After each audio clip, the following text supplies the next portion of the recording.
السلام علیکم ورحمۃ اللہ وبرکاتہ۔ ناظرین، آپ دیکھ رہے ہیں پروگرام نور اسلام۔ آج میں بڑے ایک اہم معاملے پہ روشنی ڈالنے کے لیے جا رہا ہوں، آپ سارے بڑی توجہ کے ساتھ اس کو سماعت فرمائیں۔ کئی دنوں سے آپ جانتے ہیں کہ پوری دنیا کرونا وائرس کی لپیٹ کے اندر ہے، تو یقیناً یہ ہماری بدعملیوں کا نتیجہ ہے۔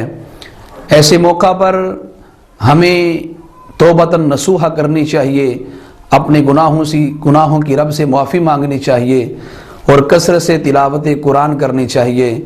بالخصوص سورہ یاسین کی تلاوت کریں، سورہ الرحمن کی تلاوت کریں، سورہ نوح کی تلاوت کریں۔ ان صورتوں کی تلاوت کو اپنا روزانہ کا معمول بنائیں اور اپنے گھروں میں روزانہ آپ اذان بھی دیں۔ گھروں میں اذان دینے سے اللہ کا عذاب ٹلتا ہے۔ میں افسوس ہے یہ جملے کہنے مجھے پڑتے ہیں کہ آج جب ہم اذانوں کا کہتے ہیں کہ اپنے گھروں میں اذانیں دو، اس سے عذاب الہی ٹلتا ہے، تو کچھ لوگوں کی جانب سے ہمیں یہ بات سننے کو ملتی ہے کہ ایسی وبا کے موقع پر اذانیں دینا سنت رسول صلی اللہ علیہ وسلم سے ثابت نہیں ہے اور بدعت کے زمرے میں اس کو شامل کر دیا جاتا ہے۔ لیکن وہ کسی دانا نے ٹھیک کہا تھا، خدا جب دین لیتا ہے حماقت آ ہی جاتی ہے۔ اتنی احمقانہ گفتگو اور باتیں کرتے ہیں کہ یار اللہ رسول کا نام لینا بھی اب بدعت ہو گیا، کس کا نام لیں گے ہم پھر؟ اس وجہ سے ایسے موقع پر اذان دینا حدیث صحیحہ سے ثابت ہے۔ تو نبی پاک صلی اللہ علیہ وسلم نے ارشاد فرمایا کہ جب کسی بستی پہ عذاب ہوتا ہے تو اذان دو، اللہ اذان کی برکت سے عذاب کو ٹال دے گا۔ اس وجہ سے آپ اپنے گھروں میں اذانیں دیں۔ تو ایسے موقع پر سوشل میڈیا پہ بہت زیادہ کئی دنوں سے پہلے بھی اور ابھی بھی یہ خبر وائرل کی جا رہی ہے کہ دجال پیدا ہو گیا ہے، فلاں جگہ پہ ایک بچہ پیدا ہوا، وہ ایک آنکھ والا ہے، وہ دجال ہے، فلاں فلاں۔ پہلے بھی ہمیں اس طرح کی کئی خبریں ملی، آج بھی مل رہی ہیں، اور میں یہاں اس بات کا ازالہ کرنا چاہتا ہوں، غلط فہمی کا، تاکہ یہ بات واضح ہو جائے۔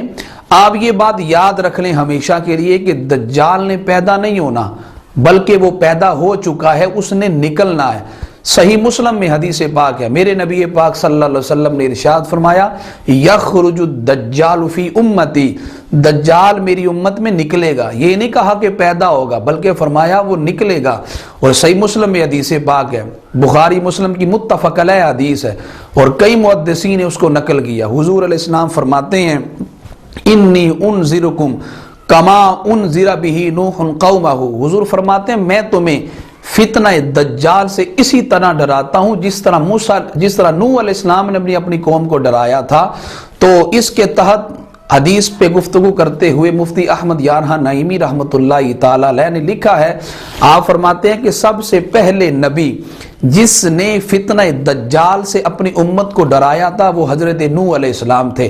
تو آپ اندازہ کریں حضرت نوح علیہ السلام کے زمانے سے بھی پہلے وہ پیدا ہو چکا تھا، اب تو اس نے نکلنا ہے۔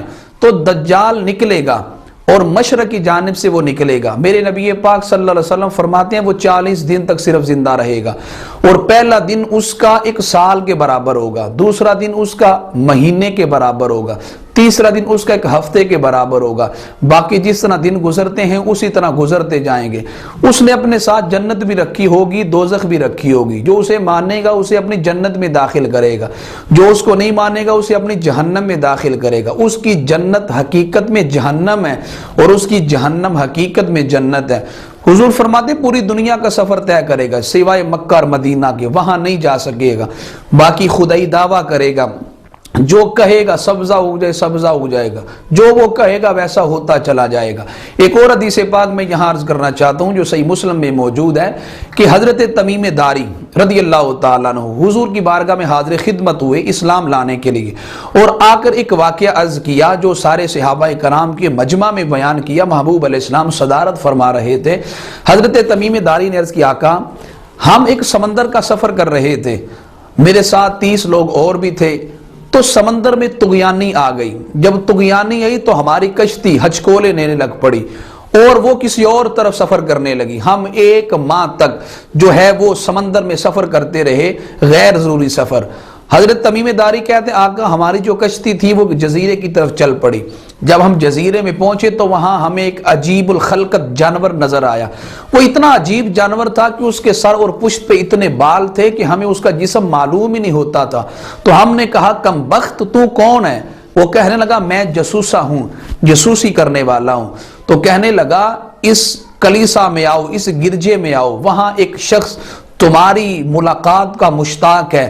تو تمیم داری کہتے ہیں ہم جب وہاں پہنچے تو وہاں ایک بڑا عجیب شخص تھا، بڑا قوی تھا، ہم نے اس سے پہلے کبھی اتنا زیادہ قوی شخص نہ دیکھا۔ اس کے دونوں ہاتھ گردن سے باندھے ہوئے تھے، گھٹنوں سے ٹخنوں تک زنجیروں سے اسے جگڑا گیا تھا۔ ہم نے پوچھا تم کون؟ کہنے لگا میں بتاتا ہوں، پہلے تم بتاؤ تم کہاں سے آئے ہو؟ تمیم داری نے عرض کیا، کہا ہم مکہ سے آئے ہیں۔ تو اس نے کچھ سوالات کیے، آخر پہ سوال کیا حضور پیدا ہو گئے؟ تمیم داری کہتے ہیں حضور پیدا ہو گئے۔ اگلا سوال اس نے یہ کیا کیا عرب سے جنگ ہوئی تو عرب والے غالب آ گئے یا وہ نبی غالب آ گئے؟ تمیم داری کہتے ہیں میں نے کہا وہ نبی غالب آ گئے۔